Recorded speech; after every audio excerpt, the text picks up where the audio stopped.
The NFL is here, and it's all about the sweet offers from DraftKings Sportsbook, an official sports betting partner of the NFL. New customers can pocket $200 in bonus bets instantly when you bet just $5 on any NFL game. Download the DraftKings Sportsbook app now and use code FieldGoal to sign up. Gambling problem? Call 1-800-GAMBLER. 21 plus age varies by jurisdiction. Void in Ontario. See dkng.co/football for eligibility, terms, and responsible gaming resources. Bonus bets expire 7 days after issuance. Eligibility and deposit restrictions apply. Wait, are you gaming? On a Chromebook? Yep.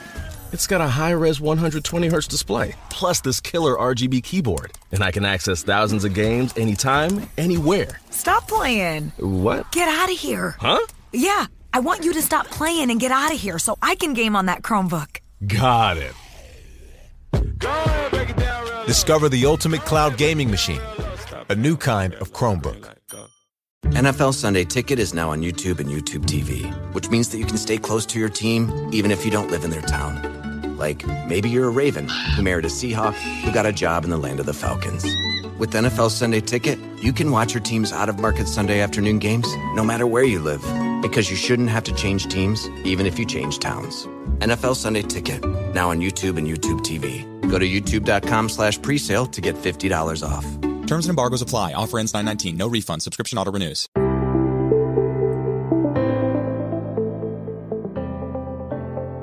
Hello and thanks for joining me on the Paddock and the Pavilion, probably the only podcast in the world which covers cricket and horse racing.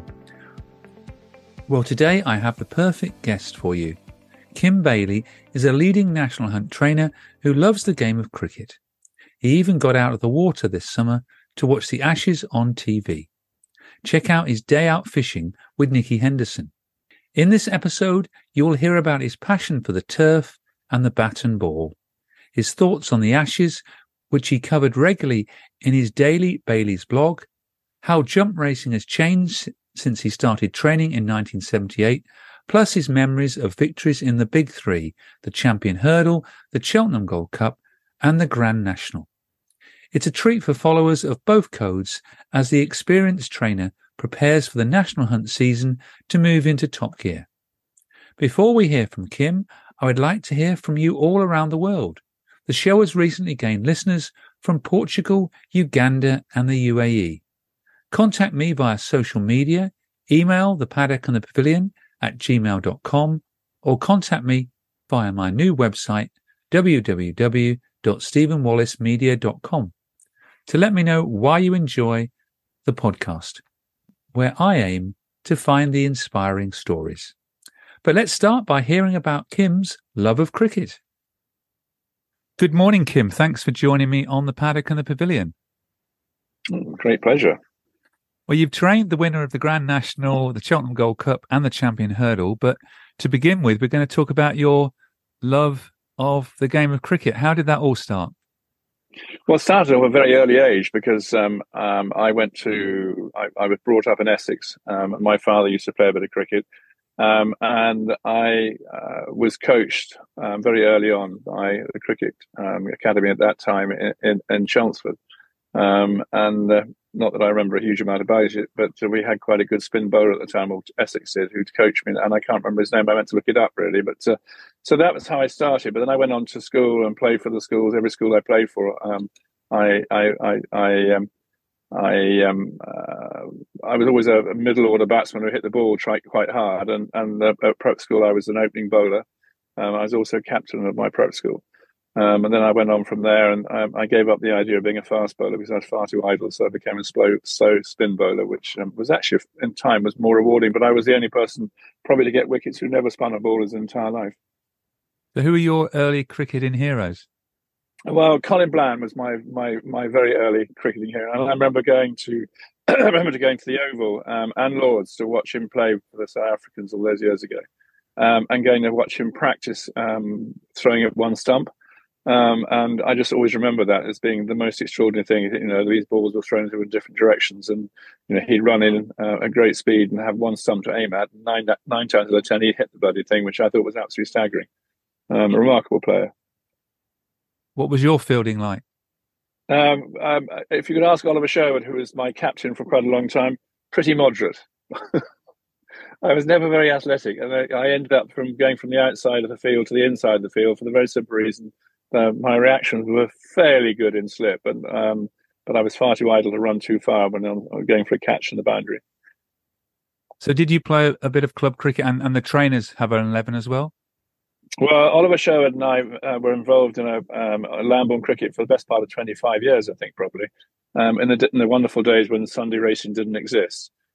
So every Sunday during the summer, we played cricket of some description, and we played some quite good cricket. We played, likes of Warwickshire Seconds, but obviously the big needle match every year was the match between Newmarket and Lambourne. And it was really a question, A, whether you got picked and whether you had enough ringers to find out that you could actually go and beat the opposition. And as I'm sure you're well aware, there's one or two very famous cricketers who actually live in Newmarket who I think over the years have played the odd game as a member of the stable staff. You enjoy playing the game? I love it. It's a great game to play, and I'm really sad I don't play anymore. You certainly followed the Ashes through the Bailey's blog, your daily updates. Did you get to see any of it live this summer? I did. I had 2 days at Lord's. I had a couple of days at Edgbaston, and I was meant to go to the last day of the Oval. But unfortunately, Nicky Henderson made a cock up on his dates for fishing, so I went fishing instead. And the decision was made 2 days before the last day of the Oval. And actually, I look at the weather forecast on the Saturday for the Monday. The chance of play was non-existent, so I felt quite relieved that I wasn't going. Of course, then I had to get out the river to watch the whole game, because at the end of it, it was the most exciting last day of a Test match thing I've ever seen. And do you like Bazball? I think it's been a great inception, because at the end of it, I grew up watching Boycott and various other bore us to tears, sitting in there and getting one run in an hour, and it's just made the whole game more exciting.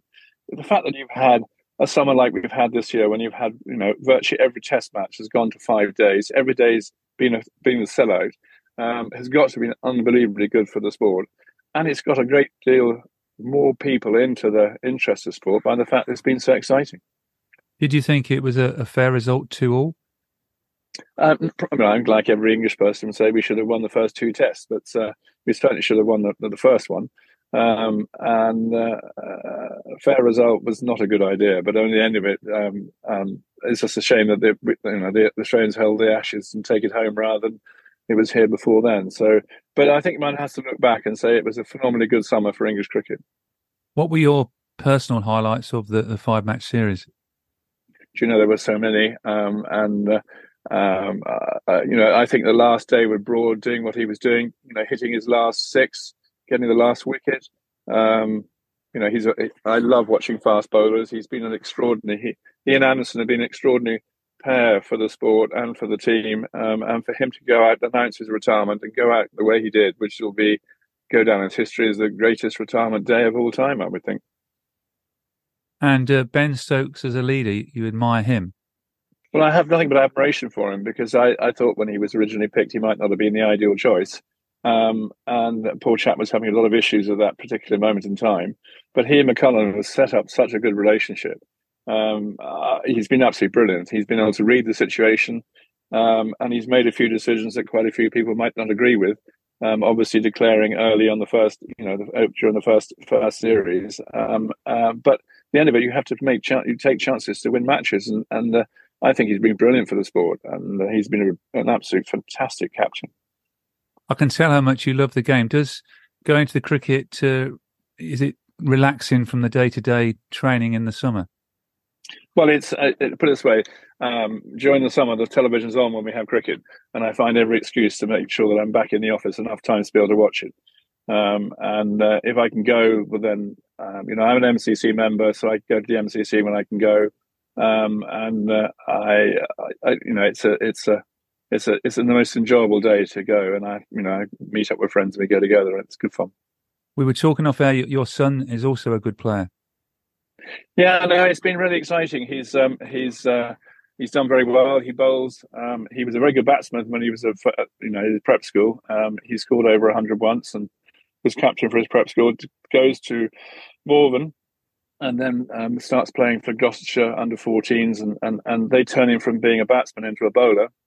And he's now a very quick bowler, bowls at 82, 83 miles an hour. And he's now signed a contract, or about to sign a contract, to play for Gloucestershire for the next 2 years, which is brilliant. And so I'm really proud of that. That'll give you an excuse to watch more cricket. It certainly will. I always say to him that if he ever gets to play at Lords, he'll need water wings, because I would have drowned him out by the time he got as far as the wicket. Well, thanks for that chat on cricket. I just wanted to talk a bit about racing. I mean, you've trained over 1,400 winners, the Gold Cup, the Champion Hurdle and the Grand National. Which of those 3 wins gave you the most satisfaction? Well, I think it's very hard to say which gave you the most satisfaction, because they're all very satisfying. I think the most unlikely one was Alderbrook winning the Champion Hurdle. I've always been a trainer who's preferred chasing than hurdling, so I never expected to ever have a horse good enough to win a Champion Hurdle. And the fact that the horse was sent to me was a big thrill, and to achieve what we achieved with him was even more extraordinary.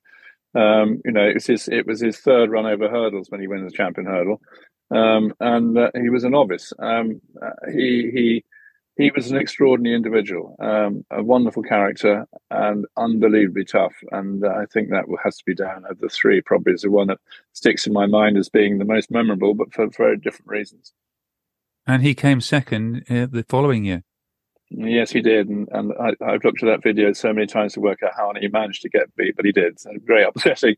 But of course, there's a lot of history behind the whole situation. Graham Bradley was meant to be riding at Alderbrook, didn't turn up to school him. The owner sacked him before he even sat on the horse, and he got on to ride Jim Old's horse.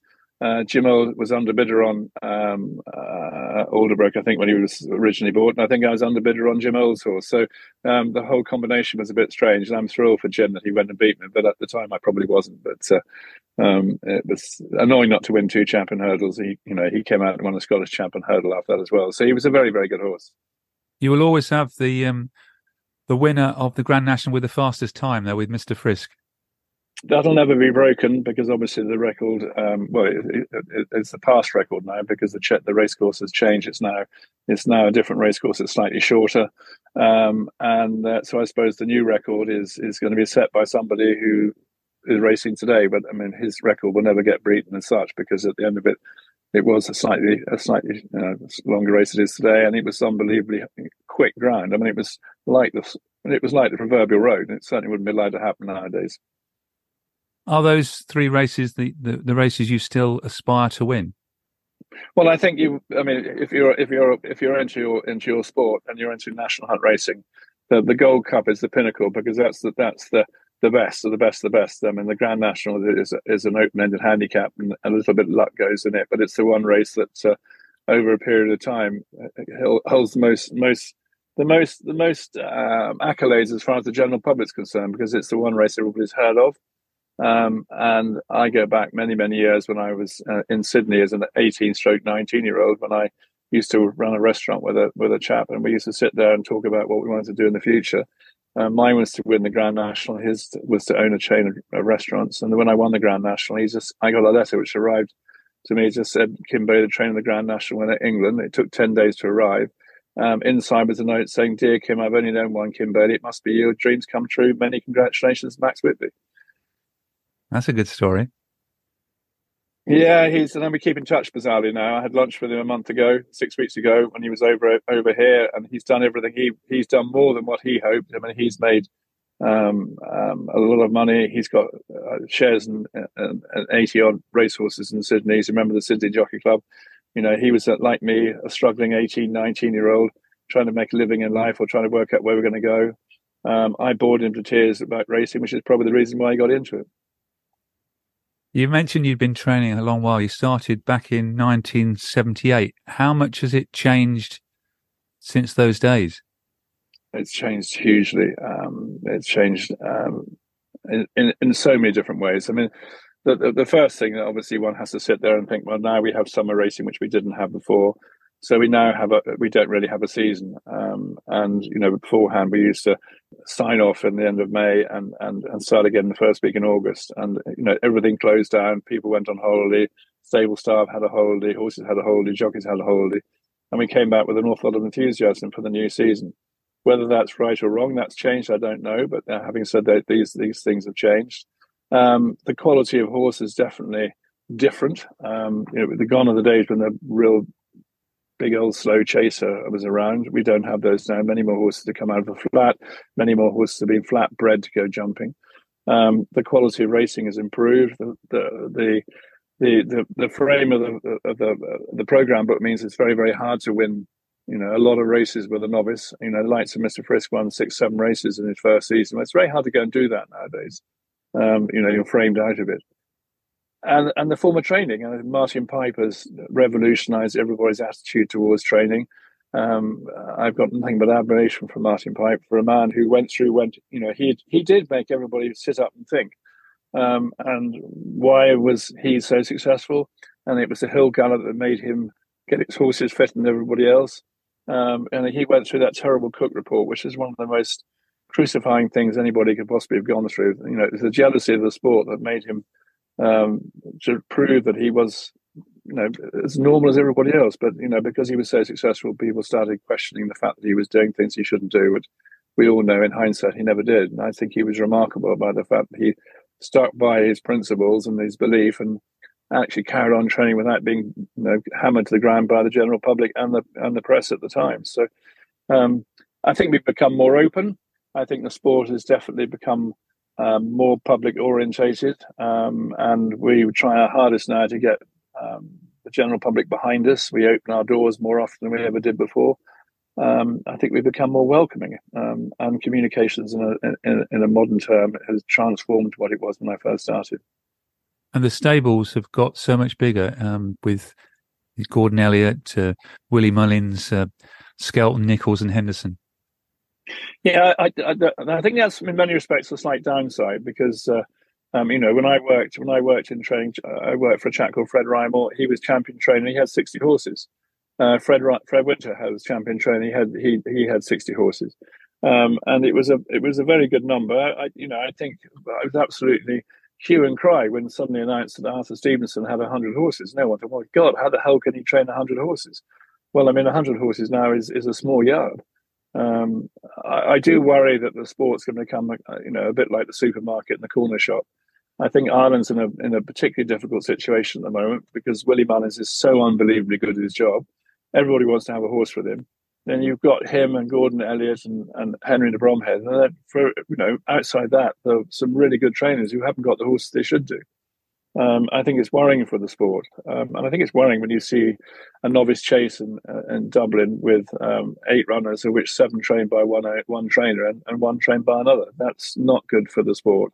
And I think if it happened over here in England, we'd actually start to sit up and say this is not good enough. How many horses have you now got at Thorndale? We'll have 65 horses in training this year. We have, so that's a nice number. I still enjoy the sport, and it's a great way of getting about meeting people. And I love my horses. I always have done, and I find that I'm it wouldn't be a bigger advocate of national hunt racing than myself. I'm a huge supporter of the sport. Any horses we should look out for? Well, I've obviously got some named horses, the likes of First Flow, who's been an absolute gem for us. We were due to retirement at Sandown at the end of last season. He ran such a good race, and when he finished second, and so he's got very few miles on the clock. He's 11 years old, and so we'll keep him going for another season. But we got some nice novices over fences, the things like Phantom Getaway, Chianti Classico, El Rio, some nice horses. They've got some decent hurdle form to go novice chasing, so I'm looking forward to them. So will First Flow be aimed at the Peterborough Chase again? He will indeed. The one thing we've learned that we've always known he has to go right-handed. He didn't quite get the 2 mile 6 at Sandown. I think he made a mistake at the last. I think his energy had run out by then. I think he'd come to the end of his tether as far as that was concerned. It was still a phenomenal run.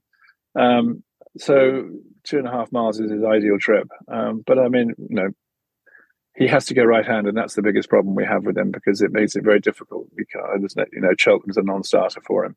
Although he's run at Cheltenham twice in the past, he doesn't go left-handed. So we just have to buy that chance and try and find some races for him to run in and hope the conditions are suitable.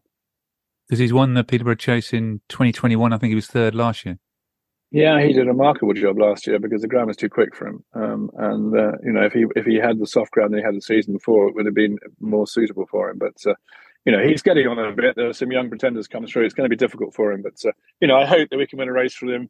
this season and retire him on a happy note, and that he can have a nice life after racing, which I know people are queuing up to have him if he does. You mentioned that you'd worked with Fred Rymer. I was going to ask you, how good is Constitution Hill compared to the sort of golden era of Comedy of Errors, Lanzarote, Night Nurse, Sea Pigeon, Monksfield? Well, it's very, very hard to compare the two or pair the three or four really, because Constitution Hill is certainly today's revelation. I mean, he's quite extraordinary what he's achieved. And I'm one of many trainers who saw him when he was at the sales, and like everybody else, was rather horrified by the way they looked. And I walked away from him. We all had a chance to go and buy him. Nicky Henderson did. And look what he's produced. Is he as good as Constitution? Is he as good as the ones in the past? They were all good in their day. I was very closely involved with Comedy of Errors. This Comedy of Errors was 17-2. He was a monster of a horse. He was very, very good. He won 2 champion hurdles. You've got to remember, CU then won 3 champion hurdles. So, and I think Constitution will go chasing probably this season. And you'll never be able to say, was he the supreme champion hurdle of the past? But I think he is the horse of the future. You think he will go chasing this year then? Yeah. I think they must be terribly tempted, really, because at the end of it, that's what they originally bought him for. I think everyone's very surprised by what he's achieved over hurdles. I don't know whether the decision's been made. Certainly, when I went on holiday with Nicky, he never mentioned it. I never asked him. So, whatever sphere he runs in, chasing or hurdling, he's going to be very hard to beat. Talking about famous horses, I've got a special question for you here. If you could train any horse and go back in history, who would it be and why? I think it might be something like Sea Pigeon, who was the most versatile horse. He was a very good flat horse and a very good jumper. Peter Eastby was a genius for a trainer. Who can forget him and John Journey coming up the hill? And again, with Dawn Run, I suppose, another really. But those horses of the past, they live in the memory. I remember every single race they ran in, so therefore it's very easy for me to compare them to what happens today. But they hold memories for so many people. I did see Arkle, but only from about 4.5 inches off the ground, because I was young enough not ready to see it. But we've been lucky as a sport. We've had some good horses over the past, and the current thing and the racing post about these champions, the Auto Star. There've been so many good horses over the years, but I don't know. Sea Pigeon was an extraordinary horse. A different horse. I read, and you'll hopefully confirm or deny this. Did you really get Foyne-Avon in a sweepstake as a 14-year-old in 1967? I most certainly did, and I'm amazed how you got hold of that information. And bizarrely, we had Johnny Buckingham. My dad used to train a few horses, and Johnny Buckingham used to come and ride out. So he came and rode out for us the week before we hit the Grand National. And, he was joking, man. It was a complete waste of time going up there. So then when I drew him in the sweepstake, there's neither here nor there. But so we watched it with great interest. And we knew Johnny Buckingham well. So it was a great thing to be involved in. And I shall never forget watching that race. It was quite a lot of money to win as a 14-year-old, I think. It was a lot of money to win as a 14-year-old, yeah. And it as you can imagine, it disappeared into my bank account for a while. Well, thank you, Kim, very much for joining me on the Paddock and the Pavilion. You're the perfect guest, really. We've got someone who loves cricket and is also a successful horse racing trainer. Oh, well, thank you very much. It's been a joy to talk about you. Sports Social Podcast Network.